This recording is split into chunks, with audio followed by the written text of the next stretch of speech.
Hello and welcome to the Small YouTuber Podcast.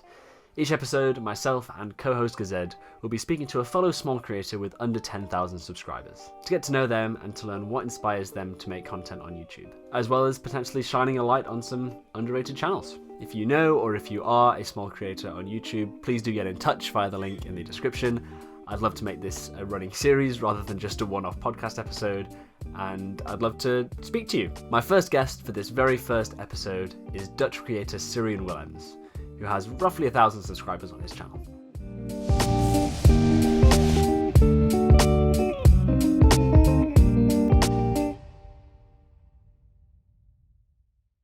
Today I am joined by fellow co-host Edward from the Gazed channel and Cyrion Willems. Hello there. Sirian, welcome to the Small YouTuber Podcast, the first episode. Thank you. An honor to have you as our very first guest, and hopefully this, we don't really know whether this is going to be sort of a running thing, whether people are actually going to watch this. This is sort of a pilot episode, but hopefully people get involved, and hopefully other people would also like to be guests, because there's lots of podcasts out there by sort of bigger channels, but there's not really any for, channels with under 10,000 subs around. So that's what sparked the idea for this whole thing. For people who don't know you and your channel, just who are you? Where do you come from? What is your backstory? Just in brief. You have a minute, or? Yeah, we've got a minute. We got plenty of time. All right. So my name is Cyrion. I am officially from the Netherlands, which is a tiny country, kind of like including a little ocean thingy bordering the UK. Yep. Like we can almost see each other from, like, if we would be on the seaside and like we can wave. If we went down to Dover and sort of shot a flare up, we'd possibly be able to see. Might be able to see each other. So I am a filmmaker and director. That's my job, my full-time way of making money. And I've always done YouTube, like, for a very long time. I have a channel that's still running, and it's been running for almost 7 years. It's called Mokum Sessions. That was my first YouTube channel. It's still going strong. That one has about 10,000 subscribers. So okay. I'm not sure if I still fit in on that one. Well, it's just about 9.5, isn't it? So I think you just something like that. Yeah. It's like 9.8 or something. Yes. So I just still fit the bill. Yeah. So I've been doing a lot of YouTube consulting. I've been managing YouTube channels and stuff like that for brands and for famous people and stuff like that. Ooh. So I kind of knew the trade, and I was always doing it for other people. And then last year I was like, you know what? Let's just try and do this for myself for once, and be the face of the thing. And that was for me also the most scary part, because I like being behind cameras. I don't enjoy being in front of them. It was very awkward and weird to me, especially in the beginning. But I thought, it might be a good challenge to, teach myself to do something like that. But I didn't go into it like with a completely blank slate, because I knew exactly what I was doing. I knew how to make good YouTube videos or like stuff like that, or I knew how to tell a story. And so it wasn't like a super fresh start. Okay. And you released a video almost exactly a year ago, maybe just over, that said, I'm becoming a full-time YouTuber with 614 subscribers, which is quite the title. How is that going for you? Well, I kind of ventured off that a little bit, because I did end up taking a few jobs here and there. Also, I figured out that I really love doing the YouTube thing. I love making the videos, but I found out that I had one thing that I wanted to do even more. And for me, YouTube has always been a means and not the end. So I figured out, and basically through doing YouTube, I found out what my true calling was Oh, very say deep, it very like deep. that. Because doing YouTube really opened up the idea of being able to do whatever I wanted to do. So you're currently on just over 1,000 subscribers on your Yeah. Sirian Williams channel, and so welcome to the world of abbreviated sub counts and monetization. Are you Oh monetized? yeah. Did you hit Nope. that Oh, you didn't have that 4,000 hours of watch time, No. or is No. that okay? So Not even close. I'm like 1/3 of the way in. Something oh like that. right, so not quite at monetization level. So No. obviously the whole being a full-time YouTuber, you're still getting there. Is that the goal, Still to getting become there. sort of Yeah. self-sufficient when it comes to YouTube and have that being your main source of income, or is it always just sort of been a sideline project? Mm, well, for a short period of my life last year, it was like a challenge to get there Yeah. in a way, but it's never been a goal. And like I'm making some, like the other YouTube channel I have is monetized and we're making some money, but not, I already know that even with 10,000 subscribers, you make like 100 euros Yeah. a month, something like that, which is still like fun and nice, but that's not going to pay the bills. No, I think to make a decent living off YouTube, you probably need maybe a few 100,000, maybe 500,000, and then Yeah. you're getting sort of a decent living there. So The thing is though, like for me, like being a director and making my money that way, this is a good calling card or like way to show your face and for people to connect a face to your brand in a way. yeah, it's almost like a portfolio. So you could just show people your YouTube channel and go, this is the sort of thing I'm making. And speaking of you being a director, you recently mentioned on your channel that you wanted to, that your goal for this sort of moment in time is to create your first feature film. Yep. How's that going? It's going. Are you still sort of in the writing stage, or are you actually in production filming it? I'm planning to start. We have a very tiny COVID-19 delay, but the plan was to start filming in 2 weeks from now. But I am currently quarantined because one of my clients I met with last Monday got tested positively for corona like the 2 days after we met. So I have to stay quarantined until this Friday. Yeah, And then, I'm lucky. Yeah, so we had like I had a lot of rehearsals planned this week and some auditions for smaller roles and stuff like that. And we all had to cancel most of that stuff. And Yikes. so we might have to delay a little bit, but yeah, it's definitely on the right track. The script is, it's very, very, it'll never be perfectly done. You're always going to want to change stuff until the last minute probably. But it's on the 8th draft right now, and it's starting to look like, feel like a really good, or like it really is coming together. Cool. And yeah, so we're actually we cast most of the roles. We've got a bunch of locations, and we have all the crew and gear and everything ready to go, basically to start filming. That's great news. Can you tell us what the basic plot is, or is that all sort of hush hush to wait till it comes out? No, I can give you a basic plot. Okay. Basic run through. The film is about if you want to have the very simple answer, it's about a very awkward dude who is not very manly, not a very manly man, and how he wants to make a change in that. He is then introduced to a very I wrote it all in Dutch, so I'm translating in my head for a minute right now.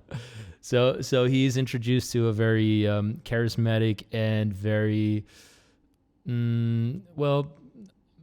dare I say, weird mentor figure who is gonna try and teach him the ways of the man. But it turns out to be more of a cult thing, and him being dragged into it. And is he gonna go along with it, or is he going to break loose? That's gonna be the question. Very good. Yeah, it's an interesting concept. So is this an idea that you've had for a while, or is this something that you've just sort of formulated recently? No, it's I have written a couple of other features, which I was going to need a bit more budget for, and then COVID hit, and I was like, you know what, I'm just gonna write something that can be done with fewer locations and fewer people, and we can actually do it without, you know, the bigger budgets or the bigger actors. And speaking of COVID, your channel's videos thus far have been very sort of travel orientated. So you've been to you've been to the UK, you've been to Japan, you've been to Taiwan, I think. Where else is on this extortionate list? The United States, of course. Oh yes. Oh yeah, I've been to in the earlier videos I went to Moldavia, you'd say in English, I guess. Moldova, that's the one. Moldova, that's it, yeah. Transnistria, which is like a country that doesn't really exist. Okay. And it's basically in between Moldova and Ukraine. And I've been to many other countries last year, but a lot of them didn't even end up in the videos. Wow. I've been to Vietnam and China. Oh, I made one in China, actually, in Beijing. Oh yeah, you did, yeah. And I actually made one in South Korea as well, but I never released it Right. for different reasons. And yeah, that was actually, once COVID hit, I was like, fuck, now what am I going to do with this channel? Because, yeah, that was definitely part of the lore. Yeah. What did you have plans to go anywhere else that got cancelled by COVID? Did you have like a list of destinations that you were going to hit in 2020 that never happened? Well, I never planned that far ahead, actually. But I actually had tickets to go to back to Taiwan, and I wanted to stay there for a little while and try and learn some Chinese and do a bunch of videos there. Also with Shosho, the guy who was in the Taiwan video. Was he the guy who did the video with Dan Mace? Yeah. Yes. Yeah, I know you're talking about. Yeah. And it's funny because I was in touch with him through Instagram right before he did that video. Yeah. And so we were talking a little bit, and then he hit that video with Dan Mace, and I was like, oh dude, that's so awesome. And I was just about to go to towards Japan again, and I was like, you know what, I can just make a little detour and go through there and do a video with Shosho. Because we really hit it off, and then over there it was like really, really awesome. He's such a great guy. So I was looking forward to doing that again, and making videos with him, and doing more crazy stuff over there, and then probably exploring more of Asia, because you may guess I am a big Asia fan. I love Asia. There seems to be a running theme here of you going back to the Asian country. Definitely, yeah. I just love the food mostly. Like, yes, yeah. Anything with rice is just I love it. Yeah, which country's got the best food? That's difficult, but I think my favorite food, but it's two places I've never been, is like Indian and Indonesian food. But you know, I've never been in those places yet, but you can get that food everywhere. That is true. And is there any dishes from the Netherlands that you think the rest of the world is missing out on, or is the cuisine not something really to be jealous of? No, the Dutch food is like horrible. It's so bland, and like right. What we like to do is like boil a couple of potatoes and boil some vegetables and fry a piece of meat, and you put that on a plate, and that's it. That's like a very typical Dutch dish. We do have very great sweets. We're very good with sweets. Yes, yeah. We have like the syrup waffles and stuff like that, and there's like so many great sweets. But I'm not a big sweets guy, so I'm missing out. Yeah, but especially those syrup waffles. Whenever I travel to places like America or like Asia, I just fill up my suitcase with those, and you hand them out to people, and they'll love you forever. Yeah, those are really good. Anytime we go through the Netherlands, we definitely stockpile those, because those, mamma mia, Definitely. they're very good. Even I like them. Yeah. So these videos that you say that you filmed in like Vietnam, why did they not work out? Why were they not uploaded? The one in Vietnam I didn't get to finish. I was doing this thing where I wanted to do this thing where I was gonna hand out a shitload of meals to people, because in Vietnam, like, you see like all the homeless people on the street and like kids and everything, and but then like, there are places over there you can get like a full meal for like about £1 pound ish, or €1. And I figured, if I'm just gonna spend like €50, that's like, for me, that's not a lot of money, but you can basically feed 50 people over there. But I was just having a tiny bit too little time, and I didn't get a full good story around that and everything. And Right. I'm very meticulous with my stories. I've also had a couple of unfinished ones in Japan, where I was doing one about Japanese Tinder, which is like very weird over there. Yeah. And some other ones, but I just, for me, like, since I'm so meticulous about story, like when the story doesn't feel right, I feel like, it's not, something I want to tell. Yeah, fair enough. So did you travel much as a kid? Was this something that you grew up doing, or is this something that you've only really been exploring as an adult? Yeah, it's like the second option. Oh, right. So you didn't like travel as a much. Kid, we did, traveling inside the Netherlands. My mom raised me and my little brother as a single mom most of our lives.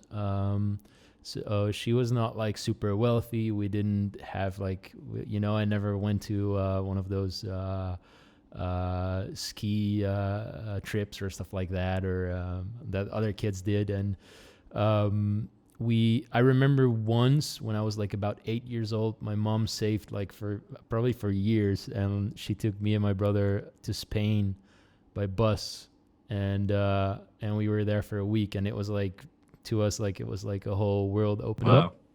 Yeah. Spain's we lovely. were like blown away. Yeah. By, there are places where people don't speak Dutch and like stuff like that. It was like so weird to us. But it was a lot of fun. And after that, I didn't really travel that much again. Like, of course, we went, like, sometimes we went to like Belgium or France or Germany, but that felt like close to home in a way, because also the culture is kind of similar and stuff like that. Yeah. And then when I was 18 years old, my parents, like, it was the last holiday I was going to do with my parents, because, after 18, you're just too old for that. You don't want to go on holiday with your parents. Oh, God, no. No. So they actually took, by then my mom was remarried actually, and they took me and my brother to Greece, which was a lot of fun. And we actually went by plane, so that was my first plane ride. As an 18-year-old? As an 18-year-old. Yeah. Wow. And now, not this year, but you've been going on planes all the time now. Oh man, it's like, living on I've been on more last year, like, also because of my work, I have to travel a lot. That's why, like, I have clients in Asia and in America. That's like last year, the videos I did in America was because I had to go there for work anyways. I think like in the past 2 years, I've been on more planes than buses and trains probably. Yeah, wow. So yeah, it gets boring. It gets really annoying. Yeah. So what are the main tourist destinations in the Netherlands? Are there any like really awesome places that get are under the radar for general Europe holiday making? It's difficult. Like I kind of like the not touristy places. Um, there are some with very difficult names for you guys to remember or to pronounce. I'm sure that's the case. Yeah. Yeah, there you go. What I like are like the smaller towns but even around Amsterdam, there are so many tiny, beautiful places. And Yeah. but yeah, just like there are these places like Keukenhof, which is like a tulip and flower heaven in a way, and it's run down by like Asian tourists, except for now, and stuff like that. And those are the places that I just wouldn't recommend. It's you can go, but it's not gonna. I don't know. It might blow your mind. It may not. I'm not the one to judge those, I guess, because. Yeah, it's similar case in the UK because like in the UK you've got all the Japanese tourists in the south of the UK going to like Bath and to London and Windsor, those sort of places. But there's so many other beautiful places further north in the UK, as you probably know, because you went to the Lake District for one of your videos, didn't you? Because you found a town called Sirion. Yeah, that was in Wales. Oh, that was in Wales. Yeah, so that's sort of that region. Did you explore much else around the UK on that trip, or did you just literally go to Wales and then go back? Yeah. I've been to the UK quite many times too. Like I've been, especially to London, I've been way many times because I really love London myself. I've been going there since, I think it's one of my first trips I went without my parents, and you had very cheap Ryanair tickets, like for 25 euros or something, like round trip, and you just had to go. So I've been coming to the UK for quite a long time, but last year, I explored, the east of like England and parts of Wales. I went to like the north, like around Manchester and stuff like that. And that's where we live. Yeah, that's where you guys are. Yeah, Manchester. And then all the way up to Scotland. We actually went quite high up in Scotland. I also went on a trip to Scotland with my little brother, and we just rented a car and just drove around and stuff like that. Wow, you've seen more of the UK than I have. I've only been to Scotland once. Oh, and is Northern Ireland part of the UK? Northern Ireland is. So I've been there as well, and also Ireland. Neither of which I've been to. Yeah, you've explored more of the UK and the British Isles than I have, which fantastic. So you mentioned your work and your clients and stuff. What exactly do you do? Yeah, so I'm basically a director most of the times, but I also shoot and edit whenever the budget calls for it, in a way. Yeah, so are these are these advertisements, or are these promotional films, or are they more? Yeah, so I do the things I do mostly are commercials and like promotional stuff, or music videos. I have also, because of Mokum Sessions, I have a very big music what's it called, network, in a way. So, like with Mokum Sessions, we work with all the big labels and big managers and artists and stuff like that. And because of that, we have, a lot of connections there. So I do a lot of music videos, which is a lot of fun. They're like kind of my favorite to do because you actually get to be creative, and working with musicians is very rewarding because they also just want to make something cool. They want to make art, and when you work with commercial clients, there's always the motive to sell, so there's always too many people involved and too many opinions on the table most of the time, which is fine because as much as music is like crazy fun, it's also like way worse paid than the commercial stuff. So every once in a while, you just sell your soul in a way and do a commercial. But there's actually a lot of fun commercials as well. I've had a lot of like the American client I have, I'm like very fond of, because you know, when you do jobs like that, you find the motivation in something else, and most of the time that's like the people you work with, and there's like very nice people, even in the commercial world. Yeah. So are you fairly musical as well, or because I mean you make a few songs in your own videos, like you play the guitar and sing a little ditty. True. So what instruments do you play, or have you done music videos for yourself? There are some actually. If you, Oh, really? If I you dig go down deep enough, the rabbit hole, right? yeah. Okay. They're pretty old though.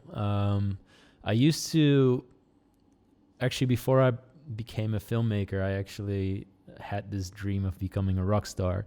In a way. Like everybody does. I wanted to make music for a living, and that's actually how I got into making films, because I wanted to be a musician. I needed the network. I was like, I'm gonna need to know a bunch of like labels and managers and promoters and stuff like that. And that's why I actually started the Mokum sessions, because I figured, if I'm just gonna add value to the industry in a way, I'm just gonna be able to get to know all those people. And once I started doing that, I started liking, filmmaking and actually shooting with a camera more and more and more. And more often than not, I left my, guitar in its guitar bag after band practice and just picked up the camera all week. Started, playing with a camera way more than with the guitar. So interesting. Sounds good. Yeah, that grew and grew, and then I actually made a career out of that. Are there any instruments that you wish you could play that you never learned to or haven't learned to yet? I don't know. Like, there's so many cool ones, I guess. I can play a couple, but I think it would be really cool to be able to play like a violin or something, because I've heard that's like really, really difficult, or like a trumpet or something.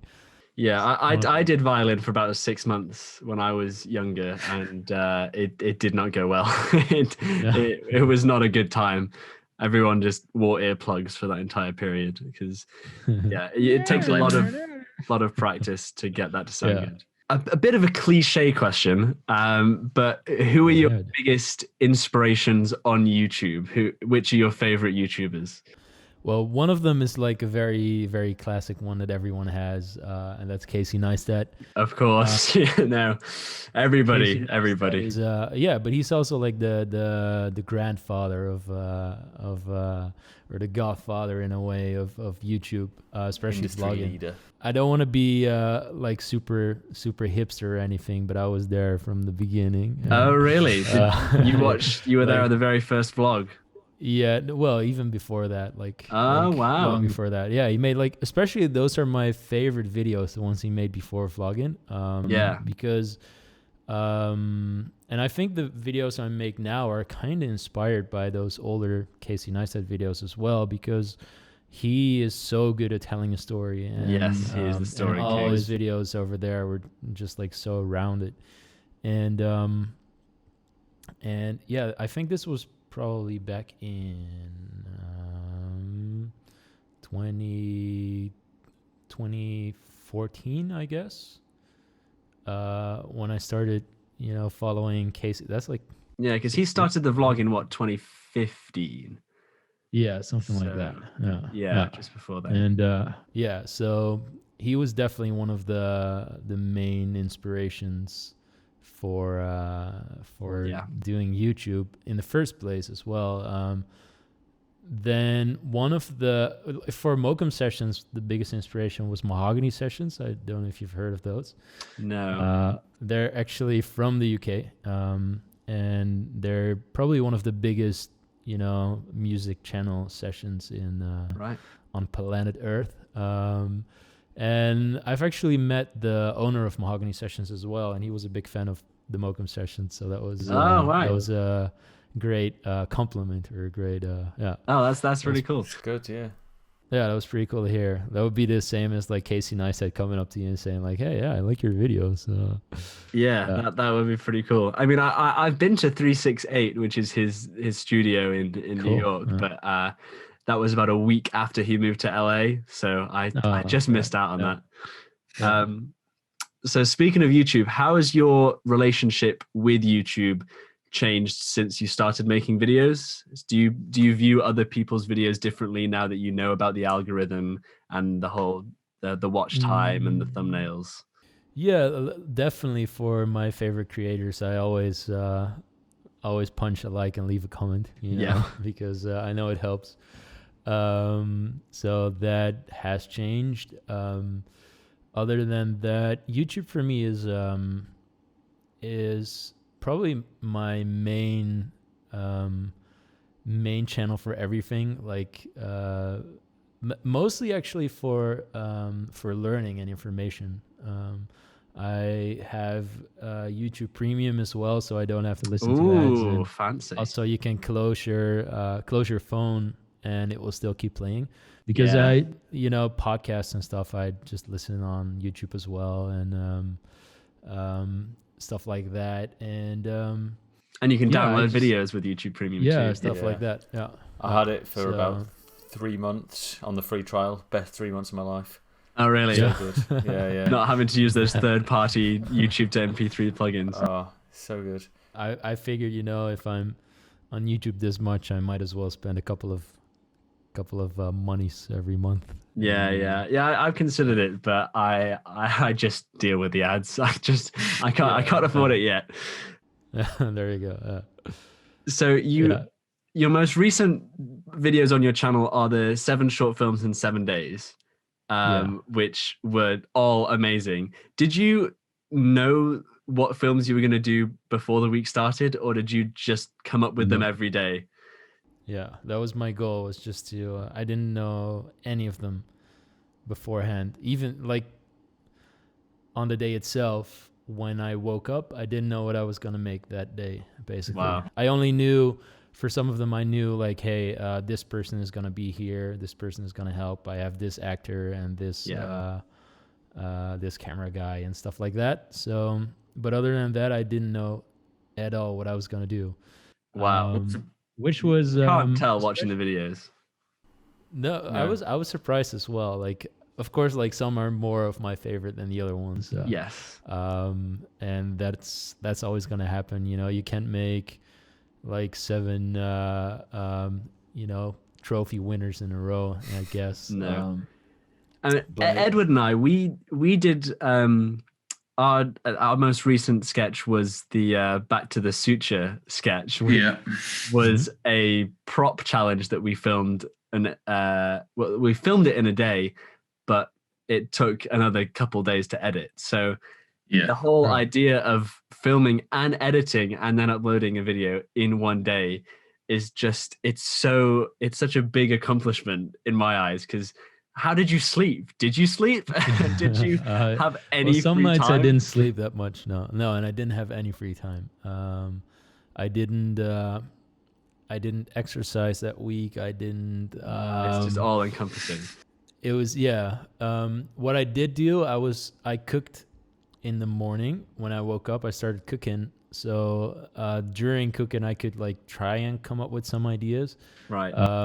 So because I didn't want to resort to like eating crap all day, because I knew, if I'm not going to exercise and sleep terrible, like at least I should be eating healthy in a way. Yeah. So I figured, if I just cook like healthy food, I can just eat that all day long and don't have to cook and waste time on that. Yeah, that's a good idea. So that was my only moment of like peace every day. Like it's like I love like I love cooking in a way. Like I'm not a chef or anything, but I just love the action of like cutting vegetables and stuff like that. And It's the little things in life. It's it's minutia. It's very meditative. Yeah. So yeah, I've been doing a lot of that, but other than that, I didn't sleep. I slept like probably like 6 hours a night maybe, but some of the videos I uploaded at like 3 a.m.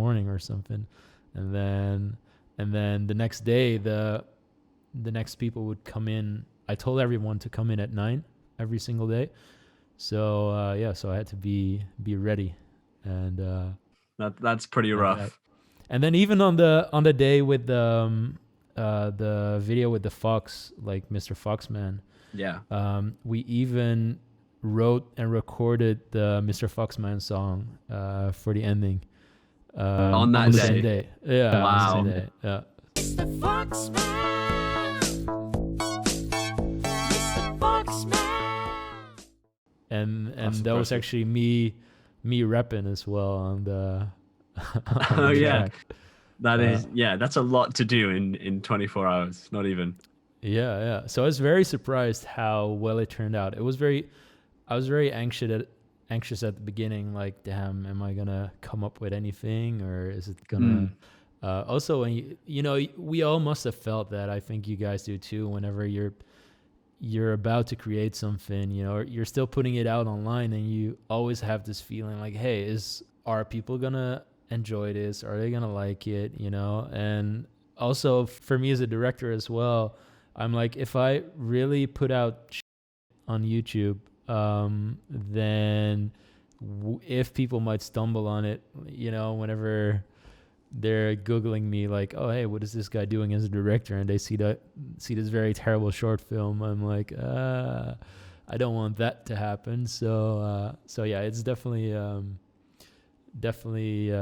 nerve-wracking in a way.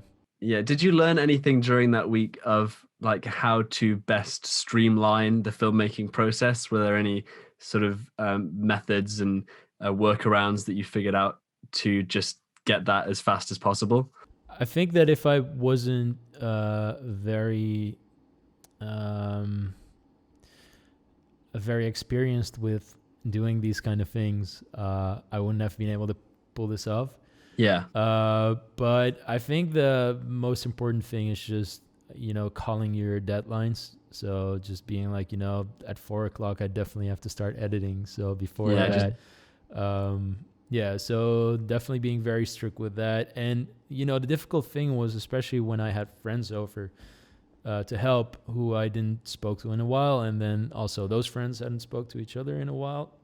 Right. Yeah. Trying to. Yeah. So, and then you have to be like, hey guys, I don't want to be an asshole, but let's do the chit chatting later and just keep going. So you have to be, sometimes you kind of have to be a charming asshole to be a director anyway. So that's developing those talents as well as working to a creative deadline it is a good exercise. But possibly 7 days in a row is slightly overkill. But you managed it, and they all turned out really well. So it's a very impressive feat. And the thing is that I just really like pushing myself in that kind of way, because that's where magic happens. And of course, not every video is going to be amazing, but I actually did a couple of things that I was really surprised of, me being able to pull that off. I especially like the first one, which I did everything by myself for, it was just me, so I acted and I directed and so that was the one in the car and also I was shooting in that parking garage, and I had to run out of the car every 3 minutes to activate the light sensor over there. So I could activate the thing and then do a take real quick, and then my camera would shut down and stuff like that. It was such a, I didn't really have to fake the anger. The anger I had. I was so angry at my camera and everything, and but I was really surprised with how well it came out. Yeah, something like that. You do need another person on set to help you out. Yeah, it would have probably helped, if you can focus on the acting or stuff like that, so you can, focus more on the emotions, because now I'm taking care of everything. And but it's I was just very happily surprised with how it turned out. Yeah, is there any advice that you, as your current filmmaker, would give to yourself when you were just starting out playing out with those cameras? Is there any just tips that you wish you knew when you were first starting, which may help some of the if there are other small YouTubers watching this, some tips to keep an eye on? Yeah, that's always such a deep question. I like that one. Yeah.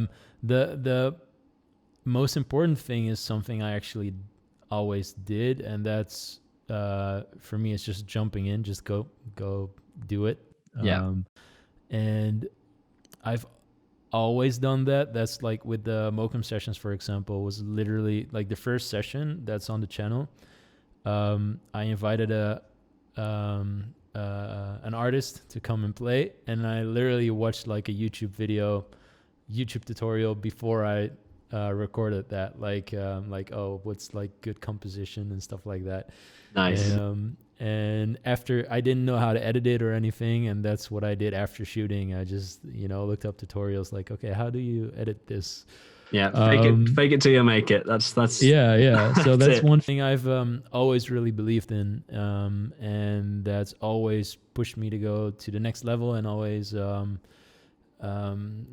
always been able to advance my career in that way as well.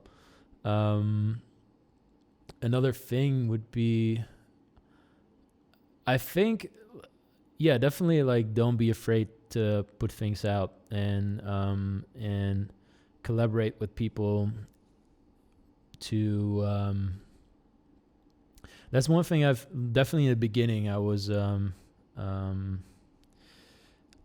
I would hide stuff more, I would create something, and like when I was watching those Casey Neistat vlogs in the beginning, I made some of those vlogs for myself as well. Oh, really? And I never put them out. Like, I just, left them Do you still have them on a hard drive somewhere? I have a bunch of that stuff. Oh, you do? Yeah. Okay. Yeah. That might be funny to do, like a reaction video in the future. Yeah. I will definitely do that one day. Yeah, for sure. Because that's something I used to do a lot. And for example, when I would write I saw that this year as well with writing the feature script. I didn't hide that I was doing it. And I took out the script, and I actually collaborated with a bunch of people who definitely helped me make it better. Which is something I didn't do like 7 years ago when I started filmmaking. Yeah, so letting other people, announcing it publicly sort of gives you the, not necessarily pressure, but it gives you the motivation that, oh, I've announced this, I got to see it all the way through. But also, asking other people to collaborate is a good tip for those people listening for advice.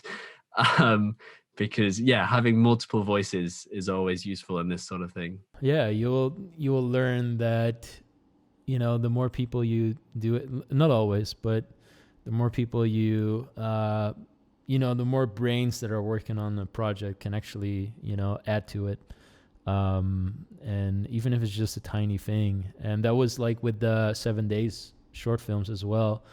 Like, for example, on the Mr. Foxman Day, that was like the sound guy came up with that idea to record that song, and he also came up with that idea to, in the end, have the Fox guy actually, throw the water on the bench, and that made it so much stronger, because without that, it was just a funny thing with the guy and the face in the sky and everything. But that was actually like kind of a plot twist in a way, and it's so great that even, he was there to hold the boom, and even so, just listening to everybody around you and not being afraid to, just being open to ideas coming from other people, is definitely a very good idea.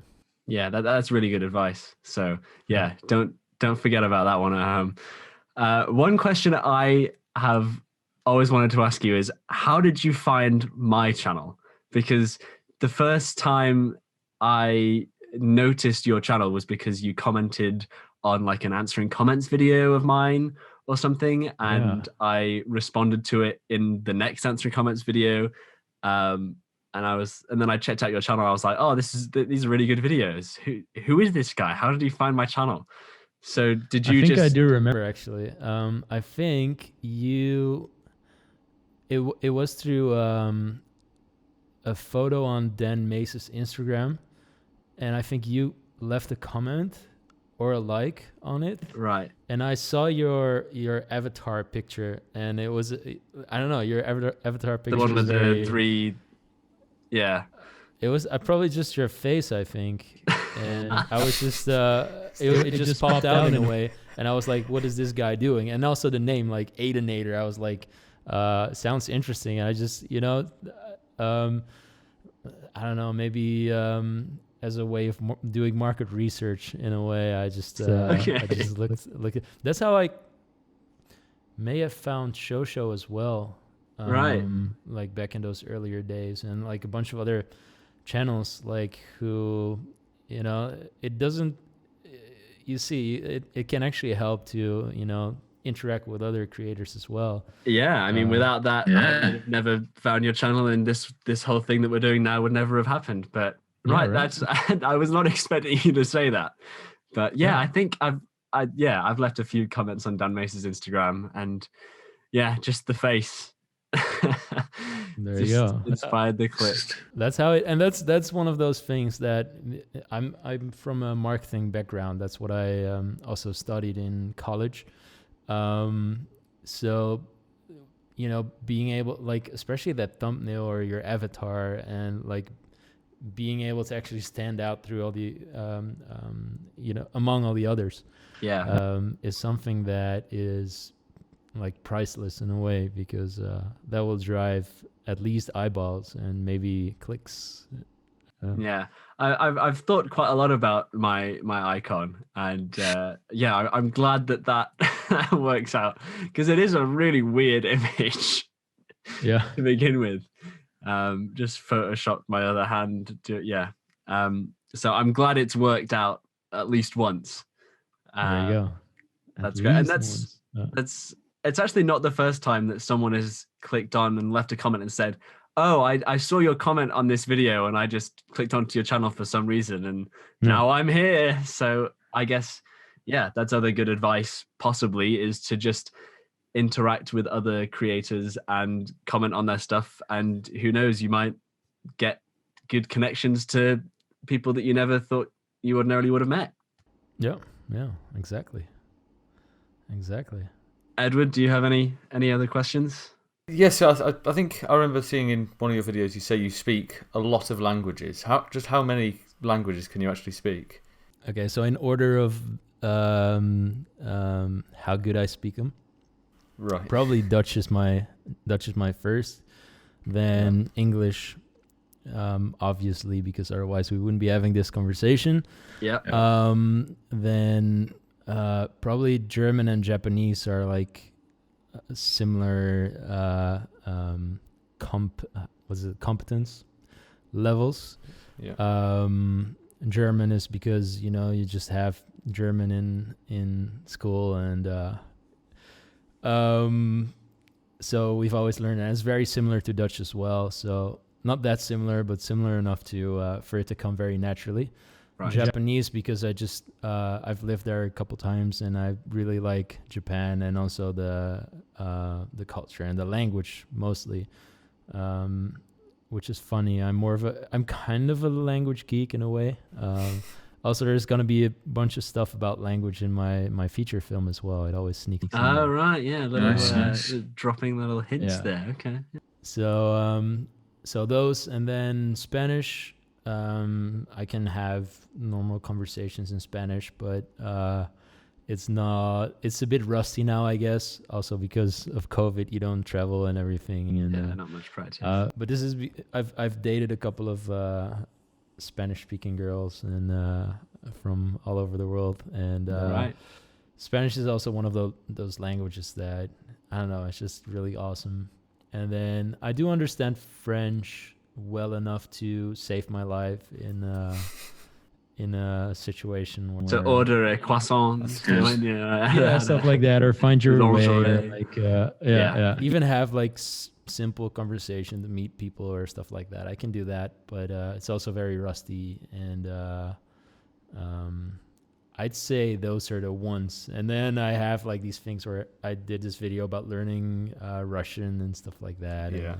And I still remember those words, but it's not enough to have like a conversation or stuff like that. Yeah. So you do still remember some of the Russian that you learned? Because I think it was just Yes. a week you spent Yeah, learning yeah. Russian. Yeah. And you still know a lot of it. That's I impressive. still know how to say "A пожалуйста, сэр, опустите пистолет," which basically it meant like please lower your gun, something like that. Which is could be very useful, is you know. yeah, if you're, Very that- useful in Russia. That could save your life. Yeah. Indeed, Yeah. it could. Yeah. It might get a good laugh out of them if they don't expect that. Yeah. Yeah. Taken by surprise. I mean, that's a lot of languages, and that's a lot more languages than I know. I mean, I did French for a few years, and I've forgotten most of it, as with German and Spanish. So yeah, I could not have a very long conversation in any of those three languages. Yeah. So All right. yeah, your ability to know all those languages is beyond any scope of my imagination. Well, you basically have to be motivated intrinsically. Like when I was in school, I really hated languages, like really, like with a passion. I failed German. French was fun for me when I had two friends in my class who we did bets with, like who would get the highest mark in French for that week's test or something like that, and we would always bet like for chocolate bars. But it wasn't like the French that I liked. I just wanted to win, so I would just study really well. Well, that's a good tactic. That's the way for me to do it. Can't fault that. There you go. That's good. And the same with I've actually failed English once, and I had to get like extra like summer schooling and stuff for English. Right. But actually, in school here in the Netherlands, we learn English with a British accent. But then, because I've lived in America a couple of times, my accent just became very Americanized. Right. Unfortunately, because I think the British accent is so much more awesome. Yeah, those Americans, they butcher it. Come on, America. Yeah. What are you doing? Yeah. It's very easy to understand for everyone. So it's useful, but it's definitely not, It's not as romantic. Wise, it's not. No, definitely. The only other question I have is that in one of your videos, you let Siri control your day. How do you think that video might have been different if you had used Cortana or Google Assistant or Alexa or whatever Bixby is for Samsung? I think probably like Google Assistant or Alexa would have had a much more pleasant day. Yeah. It's terrible. Yeah. Siri like never does what you want. No. And I think Siri is more of a gimmick than actually a useful thing. Mm-hmm. But that's also what made the video probably more fun, I guess, because Yeah, if you had just a normal day, it might not have been as entertaining. But like with Google Assistant is actually very good. I think I remember, I think we have it in our car, and it works so well. It always does what you want, and then Siri always f***s you over. So, yeah. Edward, any other questions at your end? Yeah, so your whole channel slogan, I guess, is "F the comfort zone," which I do like that. So in each of your videos, you're sort of pushing the boundaries further and further. What video would you say is the best example of you just going out of your comfort zone? Probably all of them, but the biggest one, definitely without a doubt, has to be the Japanese horror house. No, I knew you were going to say that one. Staying the night. Yeah, that one. Still, to this day, I'm like, why the hell did I even do that? And I wouldn't for the life of me go do it again. and it's the one that I've been genuinely scared, throughout most of the making of that video. Whereas the other ones, asking strangers to have coffee with you was very awkward and stuff, but and it was definitely outside of the comfort zone, and doing the street photography and where you walk up to people and be like, hey, can I take your photo, is weird and awkward. But that house in Japan, and like at night, and it was raining, and there was lightning, and it was like October and Halloween was nearing, and the house was right next to a graveyard and stuff like that, and it was just, oh my god, Spooky. I still have I don't have nightmares from it, I guess, but it still gives me the creeps when I think about it. Well, that's everything I had written down, and I think we've probably gone for just around an hour, so this is a something like perfect that. perfect time to wrap things up. So thank you very much again, Sirian, for joining us on this first episode of the Small YouTuber Podcast. Welcome. I'm honored to be your first guest. If anybody's watched this far, I highly recommend checking out Sirian's channel if you haven't already. And is there anybody that you would that you have in mind that you potentially might nominate for being a future guest on this podcast? Like the below 10,000. Yeah. channels. Like whenever people would ask that before, I would say you should check out Aidenator. So Hey, thank you very much. So yeah, it's difficult to come up with another one, but there's definitely a couple around. Yeah. And if you or anybody that you know fits that category, let me know in the comments, or I might do a Google form or something along those lines that people can sign up if they know anybody or they themselves would like to be a member. Because there's plenty of small channels out there. It's just because they are small, it's finding them is the main issue. Definitely. Because there are plenty with interesting stories to tell who are, trying to be the next YouTuber or just trying to have fun. And it's just trying to find them. So I've got one or two others in mind that I might reach out to. But if there's anybody that you can think of or anybody that you find in future, same with you, Edward, or if there's anybody watching, let me know, because this has been a really interesting chat. And thank you again for having the time. I mean, obviously you probably do have quite a lot of free time being in quarantine. So in a way, I have a lot of stuff to do, but Okay, well, we won't take any more of your precious time then. That's all right. Thank you for having. For you, any day. Oh, thank you very much. Thank you for being on. Thank you for watching, and I'll see you next Sunday.